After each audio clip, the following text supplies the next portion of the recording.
Gaza city पर Israel का कब्जा शुरू हो गया है, जो क्षेत्र में लंबे समय से चले आ रहे संघर्ष में एक नया और बड़ा मोड़ साबित हो सकता है।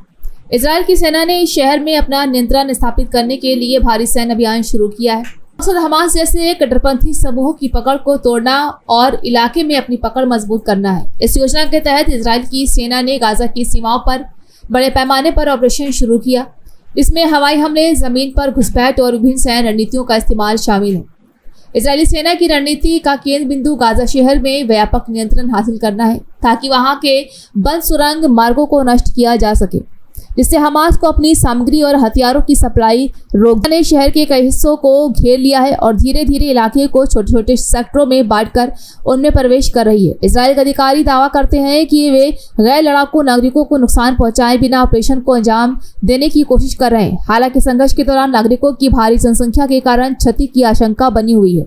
वहीं सैन्य योजना में विशेष बलों को गाजा के भीतर गुप्त मिशन पर भेजा गया है, जिनका काम हमास के कमांडरों और उनके ठिकानों को नष्ट करना है। इसके अलावा सेना ने इलाके की नाकेबंदी भी कर दी है, जिससे आवश्यक संसाधनों की सप्लाई रोकी जा सके। इस घेराबंदी का मकसद हमास की लड़ाई की क्षमता को समाप्त करना और शहर पर पूर्ण नियंत्रण हासिल करना है।